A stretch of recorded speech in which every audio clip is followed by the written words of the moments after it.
इंदौर की अदालत में सामान्यतः मई माह में अत्यधिक गर्मी पड़ने के चलते अवकाश घोषित किया जाता है, किंतु इस वर्ष अवकाश मई में न घोषित करते हुए 1 जून से अवकाश घोषित किया, जिससे अभिभाषकों में नाराजगी है, जिसके चलते उन्होंने 17 मई को काली पट्टी बांधकर काम करने का फैसला किया।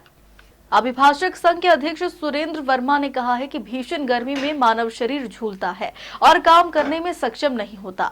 न्यायिक शक्तियों के द्वारा नियम के विरुद्ध जाकर मई माह में छुट्टी न देकर जून माह से छुट्टी की शुरुआत की जा रही है, जबकि जून माह में बारिश की शुरुआत होने वाली है। ऐसे में छुट्टी का कोई औचित्य नहीं बचता है। न्यायिक शक्तियों के इस निर्णय के विरोध में 17 मई को अभिभाषक संघ काली पट्टी बांधकर विरोध करेगा। इसके बाद भी उनकी बातों को नहीं माना गया तो 24 मई को काला दिवस मनाया जाएगा। 50 वर्षों से ग्रीष्म अवकाश अपने नियत समय पे होता रहा है और इंदौर अभिभाषक संघ के निर्वाचन एक दिन पहले होते रहे। ये सारे मीडिया को मालूम है, शासन को मालूम है, लेकिन इस वर्ष विशेष स्थितियाँ बना दी गई हैं। आप ही सोचिए कि पानी में 2 दिन को अवकाश दिया जा रहा है। मई में भयंकर गर्मी पड़ती है और इस वर्ष अभिभाषकों ने इतना काम किया है, हर दिन प्रकरणों को चलाया है और वर्तमान सीजेई के आदेश से हर दिन उनको केस चलाने पड़े हैं और हर प्रकार की मेहनत इस वर्ष ज़्यादा हुई है। अवकाश नियत समय पर देने के बजाय उन्होंने हमारे स्वास्थ्य को खतरे में डाल दिया है। शरीर का हमेशा से हमारा इस प्रकार का आकार है, बना हुआ है प्रकृति में कि गर्मी में हमें अवकाश मिलता है, लेकिन इस वर्ष ज़्यादा गर्मी पड़ रही है। अवकाश जल्दी होना था, लेकिन स्वार्थ के वशीभूत होकर उच्च न्यायिक शक्तियों ने अपने हित में ये 2 जून से अवकाश रखा है। अब 2 जून अभी आज ही आया है पेपर में कि 1 जून से मानसून आ रहा है, तो बड़ी हास्यास्पद स्थिति है कि न्यायालय दिया तले अंधेरे वाला काम हो रहा है। जब अवकाश होना चाहिए वो नहीं हो रहा है और जब होना चाहिए जब हो नहीं रहा है। अब क्या सार्थकता रही है?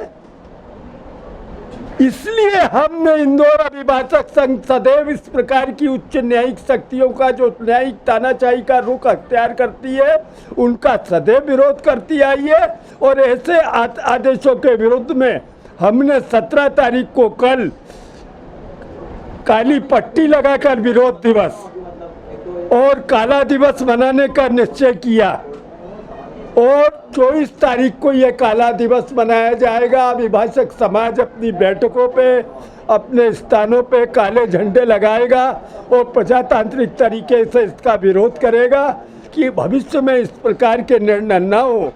ये शासन के निर्णय नहीं, एक न्यायिक शक्ति के द्वारा लिए गए निर्णय इस प्रकार के, यानी किस और इशारा कर रहे हैं भविष्य का ये सुधारा जाए आगे से और भविष्य में इस प्रकार की छुट्टियाँ न हो और न्यायालय का सार्थक समय सकारात्मक व्यतीत हो। इसलिए हम इसको पुरजोर तरीके से मना रहे हैं। क्या बार तरफ से इस तरह की कोई शिकायत न्यायिक महकमे तक पहुंची है कि ये छुट्टियां जून के बजाय ये मई में रखी जाए? क्या इस तरह की कोई न्यायिक महकमा तो कर ही रहा है। न्यायिक महकमे का सर्वोच्च शक्तिमान सीजे कर रहा है। जब अवकाश तो और क्या कहाँ से आएगा? हमारी जनरल सभा जो अभिभाषक समाज की हुई थी उसमें सर्वसम्मति से भारी भीड़ थी सदस्यों की, उनमें आक्रोश था। उनका सर्वसम्मति से निर्णय हुआ कि इस प्रकार के न्यायिक तानाशाहीपूर्ण निर्देशों का विरोध किया जाए शांतिपूर्ण तरीके से, बगैर हड़ताल किए। हमें काम को प्रभावित नहीं करना है, इसलिए हम प्रजातांत्रिक रुख को अख्तियार कर प्रजातांत्रिक तरीके से विरोध कर रहे हैं। क्या ये प्रशासन ने अगर आपकी बात नहीं मानी तो क्या क्या निर्णय लेंगे आगे? अगर छुट्टी वाला निर्णय अगर प्रशासन 17 तारीख को हम पट्टी बांध के विरोध कर रहे हैं, नहीं हमारी मांग मानी तो हम 24 तारीख को काला दिवस मना रहे हैं। इसके बाद में जो शक्ति इस प्रकार के तानाशाही पूर्ण निर्णय ले रही है वही निवृत्त हो जाएगी, तो फिर कोई मामला ही नहीं बचेगा। जी, आपका नाम और पद? सुरेंद्र कुमार वर्मा, अध्यक्ष इंदौर अभिभाषक संघ। थैंक यू सर, बहुत